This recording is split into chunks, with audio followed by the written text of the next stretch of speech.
y'all, welcome back to another popping vlog, Life with Ebony and Jay. This is going to be, let me see if you can guess. Let me give you a second to guess. What kind of vlog is this vlog gonna be? Have you guessed it? If you guessed right, yes, this is the first trimester recap vlog that y'all have been requesting of me.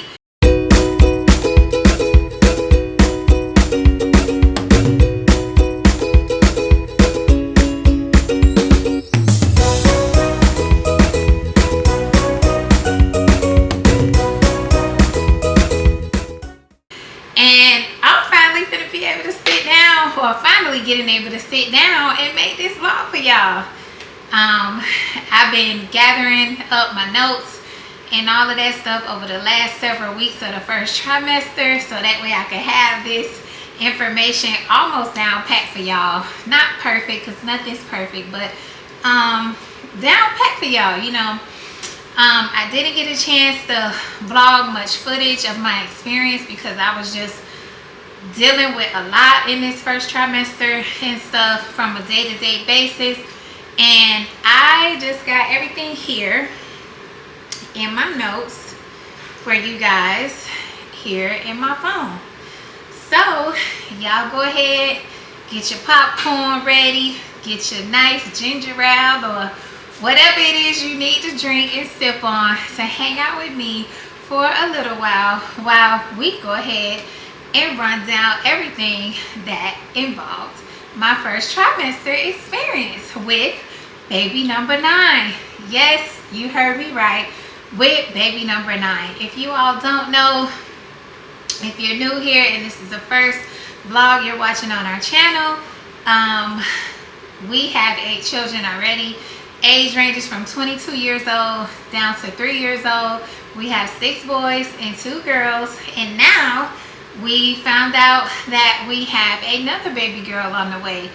We've known for quite some time now. By the time y'all see this vlog, we'll already been known for quite some time what this precious baby number 9 is, and it is a baby girl. And let me tell y'all what this little baby girl has been taking mommy through, or was taking mommy through, I shall say, in the first trimester, because now we are into the second trimester and everything is going a lot more smoother. I'm starting to feel a lot more like myself again. It's still a little stuff be creeping in here and there, but for the most part I'm feeling so much better, like, you know, and I'm happy about that, because every day was almost torture. Like, I was like, oh my gosh, what is going on? It's been 3 years since I had my last baby. I don't know if I done forgot or what. I done had enough children to know what to expect, but every baby is different. And some of my children had me not sick at all. Some of my children had me super sick with hyperemesis gravidarum, which I'll get more into that. Hopefully I pronounced it right. I'll get more into that in the midst of speaking about everything. But in this vlog, it will be all about pregnancy with baby number 9. And forgive me if y'all see me looking down at my phone, but I put my notes in here like I mentioned already, so that way I can keep track of everything and not leave anything out. I have 3 questions that I've been getting mainly throughout the last several weeks since we announced our pregnancy, and I just wanted to answer those 3 questions first before I get into the rundown of the first trimester, because we've gotten asked this a lot. Question number 1, was this pregnancy planned? We were wanting to have another baby, okay? We were open to it, happy about it, but we ended up getting pregnant so fast we didn't even get a chance to try. It's like, hold on, I'm pregnant already? I thought we was already in the midst of starting to try to have a baby, but I'm already pregnant. Oh, what? Your girl is just super fertile, baby, okay? And I do have a lot of, I'm not a doctor, don't get me wrong. I'm not a medical professional, I'm no doctor.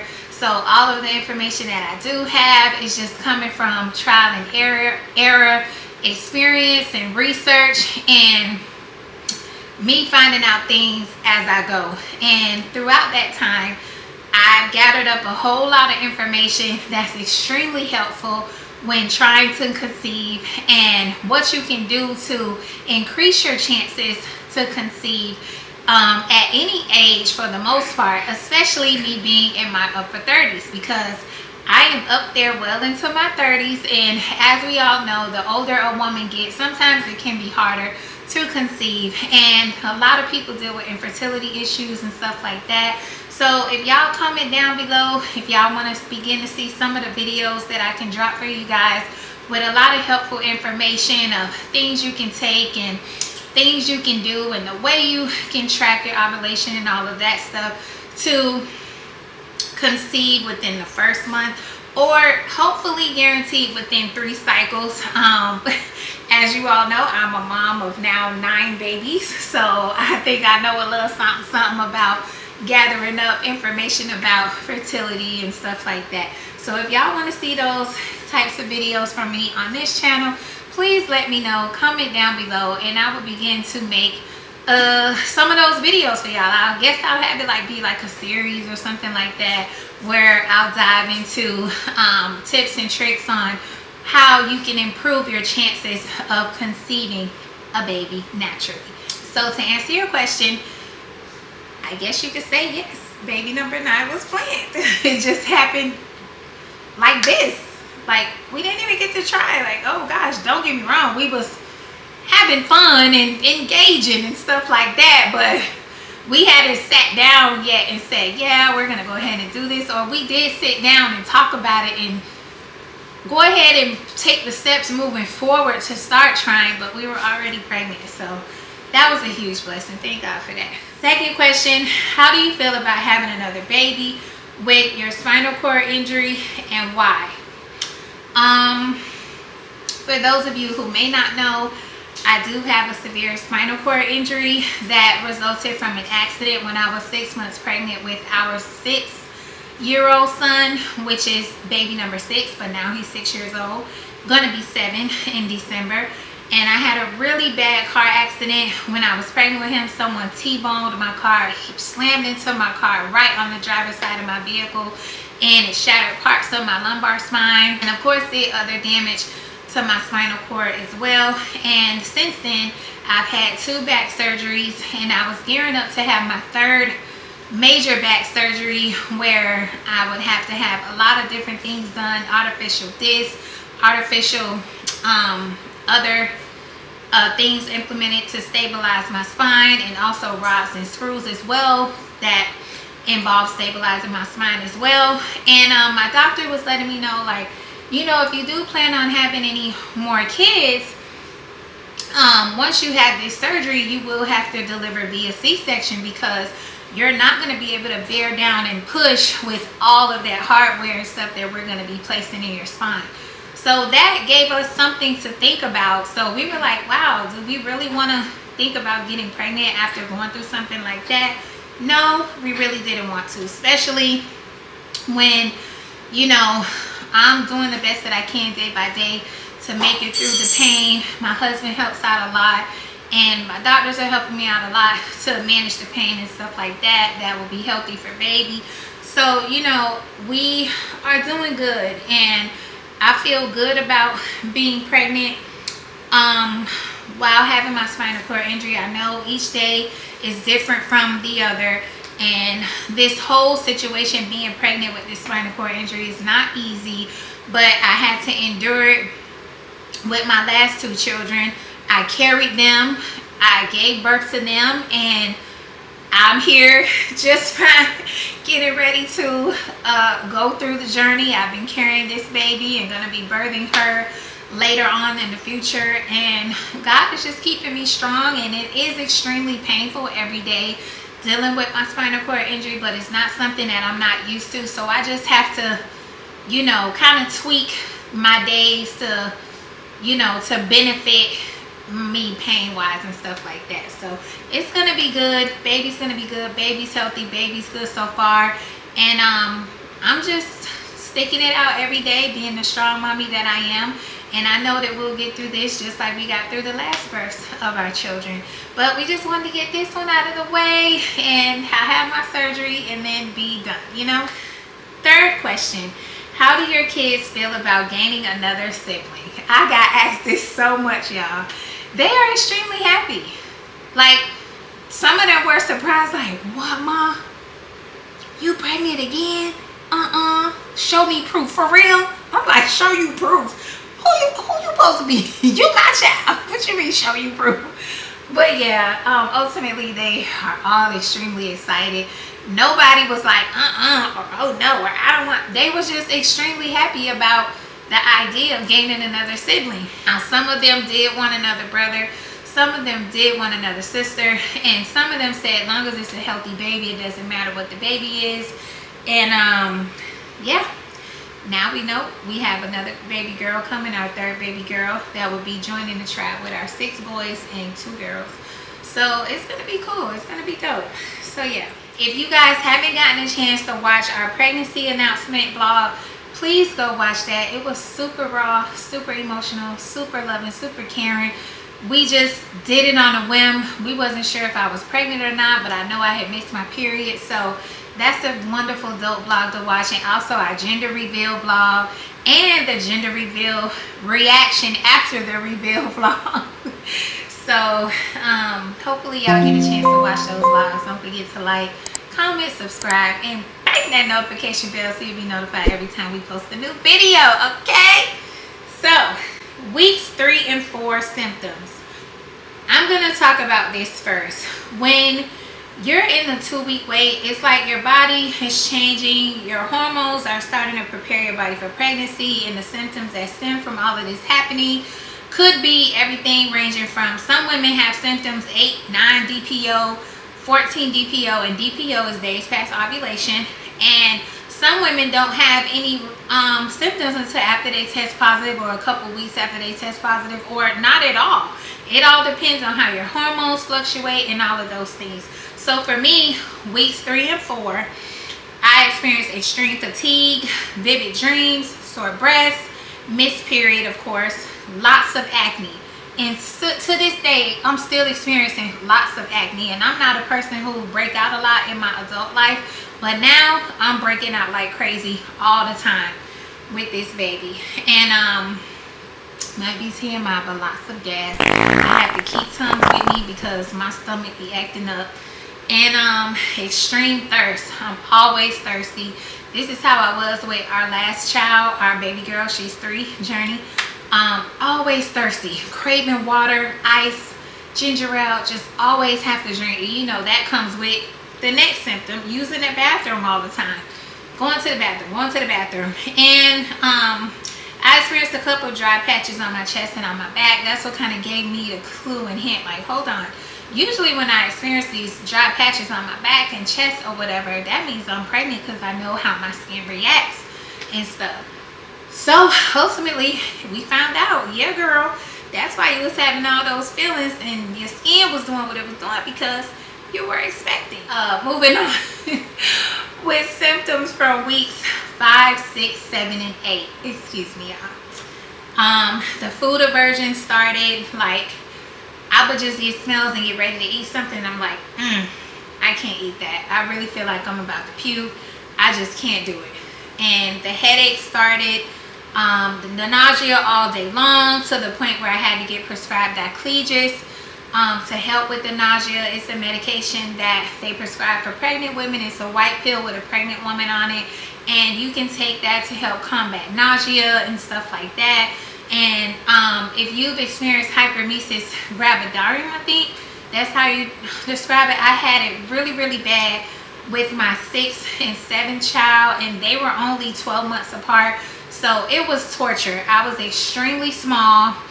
I was definitely at least 60 plus pounds lighter with them than I am right now, because I was that sick with them, throwing up every waking second, at least 20 times a day. It was just so bad. So with me feeling how I've been feeling with this baby, I was just so scared and nervous that I was going to go through that again, and I just could not do it. So my doctor prescribed me the medication Diclegis to help me get through the first trimester, and it was a godsend. So I was very sensitive to smells, which I still am going into the second trimester. Being in the second trimester, I'm still very sensitive to smells. I hate smells. Living in a house with 6 boys, y'all get a gist of how that could be. You know, I'm always keeping good scents in my house, spraying air freshener, making sure their sheets and clothes and socks and shoes are washed and all that stuff, because you know how boys can be. They play dirty, they play rough, they get sweaty and all of those things. So I be having to stay on guard with everything that entails keeping this house and their rooms and their laundry and their sheets smelling good, especially now because I cannot take those smells. Extreme fatigue. Oh my gosh, extremely tired, extremely sleepy all the time. I would have a good nap, get up, and be like, oh my gosh, I'm still so tired, like I didn't even sleep, y'all. What is going on? So I would have to at least have me a cup of coffee or my little favorite Starbucks drink, which is the caramel ribbon crunch, and only one, but it would be like maybe twice a week, not every day. You know, I really didn't want to introduce so much caffeine into my body and stuff like that, because that's not good for the pregnancy, so they say. So the mood swings started, the bloating started. Oh my gosh, my stomach would be big and stuff and full with gas. The sore breast became more intense. Sometimes I would have fiery like sensations in my breast, like what is going on there? They hurt, they're burning me on the inside. Why is that? I don't remember experiencing that with any of my other pregnancies, but that was a new symptom that I never had before. And most days I would have no appetite. The moderate cramping started, y'all, where I would have severe cramps all in the lower abdominal part of my tummy, and it was more intense. And like my doctor said, you know, the more babies you have, the more your uterus stretches out and goes back and stretches out again. A mother who has multiple recurrent pregnancies will begin to feel symptoms stronger and harder than before. So my uterus started feeling extremely heavy, tender and stuff like that. So I was just like, am I pregnant with twins again? Because this is just off to me. And for those who don't know, we were pregnant with identical twins with our 6th pregnancy, which is our 6-year-old. They were in the same sac, shared one placenta, but unfortunately baby B didn't make it and stuff like that from nutrient deficiency and all of that stuff. So we experienced the vanishing twin syndrome, where we lost that baby. I think we lost that baby around 10 weeks, 10, 11 weeks, something like that. But we do still have twin A. He made it here on the earthly side safe. Thank God for that. And the back pain has increased and stuff, but I just rest when I can and try to take it easy as much as possible. Take good hot showers, not too hot, not too long, not too much hot water on the back, but just enough where it soothes and relaxes me and stuff like that. And this is when I needed to order ginger candies and started drinking ginger ale around the clock. And I looked on Amazon, picked out some ginger candies and ordered them. They came right away, and I just started eating and sucking on those and chewing on those whenever I started feeling a little more nauseous than I was able to handle or whatever. And we had our first ultrasound at around 7 weeks. We heard baby's heartbeat, saw baby, and it was a great, wonderful appointment. The night sweats were intense. I would wake up in cold sweats and stuff like that. That was new for me as well. And most days I didn't have an appetite, couldn't really eat, but I would have to force myself to like nibble on food throughout the day, just so that way I could have the nourishment in my body that I needed. And plus I was using so much energy and strength to grow little baby, so I knew I needed to nourish my body and stuff like that. Moving on to weeks 9 and 10. The symptoms from weeks 9 and 10. Whoo, child. Mind you, everything from the previous weeks continued on.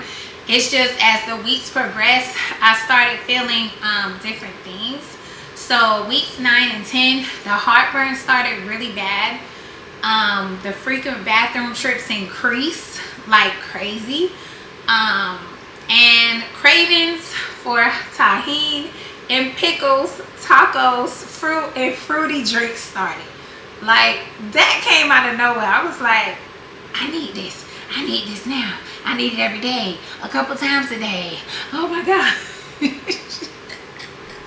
Yes, so that went on for a couple weeks. It's not like that now. It is still like that with the tacos though. This baby had me craving tacos like crazy, and I love tacos originally anyways, but this is OD. Like, taco, taco, taco. I want a taco. I need a taco. It's crazy, but it's all good. I like tacos anyway. And the round ligament pain in my uterus got more intense. It started feeling even heavier, more tender internally. And I know the baby's been growing and my uterus has been growing and stuff like that. So I took that as, you know, that being the reason why everything increased and stuff, because I knew the baby was growing, the pregnancy was progressing and stuff like that. So I just rested when I could, stayed off my feet as much as possible, and just really took care of me. Insomnia some nights kicked in. It was very hard for me to sleep, maybe because I was so uncomfortable too. I'm not sure, but it was very intense with insomnia as well. Now moving on to weeks 11 and 12, which are the last 2 weeks in the first trimester, guys. Woo! I was like, woo! I'm in there, baby. I'm almost at this first trimester. Come on with it. I've been fighting for my life. Like, Jesus. I don't even feel like myself no more. Who are you, Eboni? Girl, this baby taking you through. Woo, Lord, but I'm so thankful for the blessing. And I would just think about that every day. Like, my baby's growing, our baby's thriving, you know. I'm just gotta get through this, you know. It'll be over before you know it, and it'll be a thing of the past, you know. But weeks 11 and 12, the nausea started to lighten up most days. The fatigue, I was even more fatigued than before, as if I knew it could get any worse. With the fatigue, it got worse. Intense bouts of hunger kicked in. Like, I went from having no appetite, not being able to eat much, to not feeling hungry. But when I did feel hungry, it was like I'm super hungry, like I didn't eat for a week hungry. And I'm like, wow, that's how I was with my daughter, my last baby I just had. And I was like, could this baby be a girl? I don't know. But some of the symptoms, a lot of the symptoms are really reminding me of her, which her pregnancy was a lot easier on me the first trimester. She didn't take me through this much as this baby is taking me through. But I didn't throw up in this pregnancy. I didn't throw up in my last pregnancy with my daughter. So that was a good thing. I did not have to throw up, not one time in this pregnancy. And I'm grateful for that. And yeah, but when I need to eat, I get super hungry. I have to have food now ASAP within the next 15 minutes, or I'm going to be super moody. I'm going to be extremely hungry, and that's not good. So I don't know what's up with that. Hopefully that dies down a little bit, because that's not fun. Going from feeling regular to like, oh, I'm hungry. I need food now. Feed me, feed me. I need to eat. Oh, oh gosh. Yeah. I haven't had any weight gain. I actually lost weight in my first trimester, again, because of course I didn't have appetite. I couldn't eat much. And now in the second trimester, I haven't gained any weight either. But I already started this pregnancy being 49 pounds heavier than what my normal weight is, due to all the medications that I've been having to take for my spinal cord injury. It's been keeping me inflamed with so much water weight and stuff, but I'm not worried about that. That's weight that can be lost later on once I deliver and stuff. But right now I'm still in the same weight that I was, actually lost weight actually. So yeah, I'm lighter than what I was before I got pregnant with her, but I haven't, you know, gained any of that weight back. So and these weeks is when I started to show. I'll stand up and show you guys a little baby bump. I'm 14 weeks right now. I'm 14 weeks pregnant and stuff. So I'm fresh into the second trimester, but it's a good thing. You know, things been dying down, and I've been ratting out a lot better with symptoms and stuff like that. So that's a great thing. That's a plus. Still feeling very thirsty. I started feeling out of breath, and I researched and found out that this is because By the end of the first trimester, your heart and lungs are having to work so much harder to supply your body with enough oxygen that will allow your baby to grow. And the amount of oxygen you need in pregnancy is about 20% more than a non-pregnant woman. Whew, that explains it. Yes, and the greatest, most funnest, wonderful thing out of all in the first trimester is around 11 and a half, 12 weeks, I started to feel little flutters from the baby. And first I was like, hold on, do I feel the baby moving? Then I'm like, yes, I feel the baby moving. It's definitely the baby moving.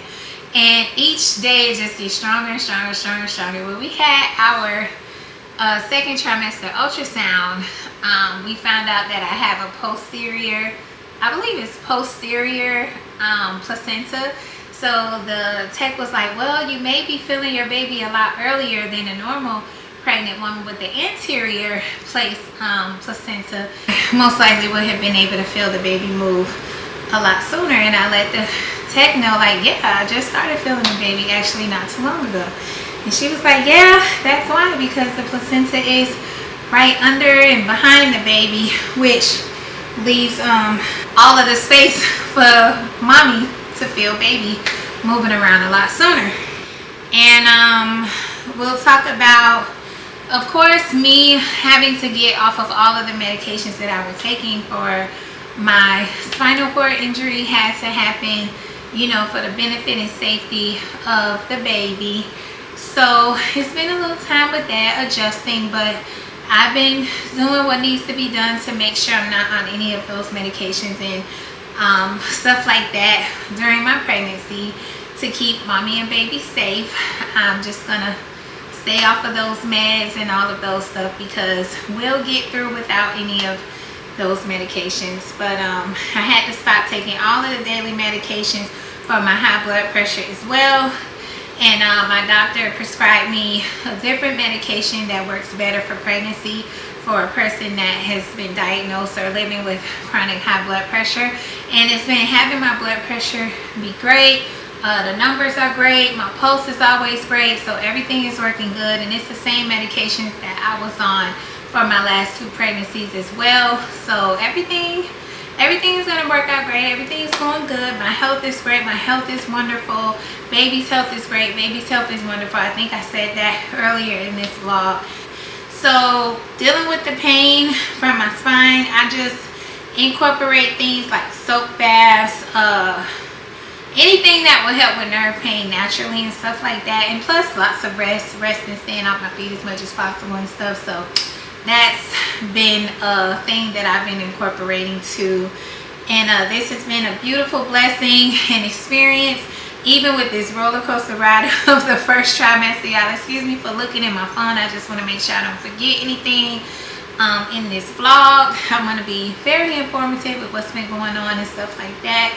So every pregnancy is different. Each woman will have their own experiences, of course, but I just wanted to stop by and give you all my experience of the first trimester and what it has been like for me. And I know it's other mommies out there who have shared their first trimester experience. Some of us go through some of the same things.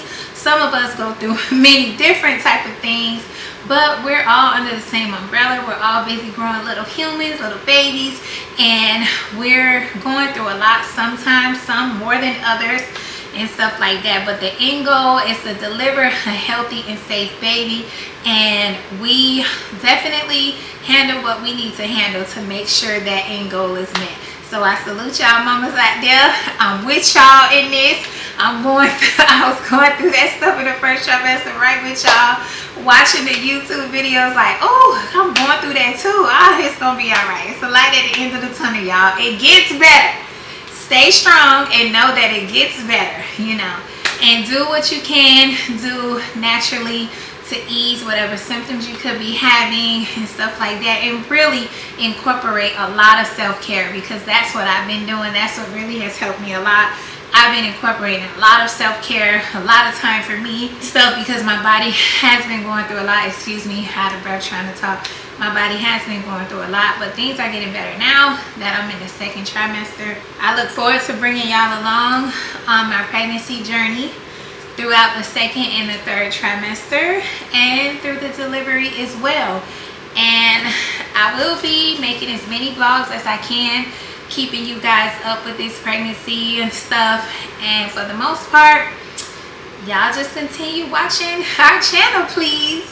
Life with Ebony and Jay continues to grow and gets better and better, and we thank all of y'all so much for all of your love and support. Y'all showing out, okay? And we see y'all. We always respond in the comments to the best of our ability. We try to respond to everybody. We love y'all, and we thank y'all so much for writing us in the comments. We pay attention to every comment, every like and stuff, and y'all been liking our videos. Please continue to like our videos. Please continue to subscribe to our channel because we got great content continuously coming for you guys.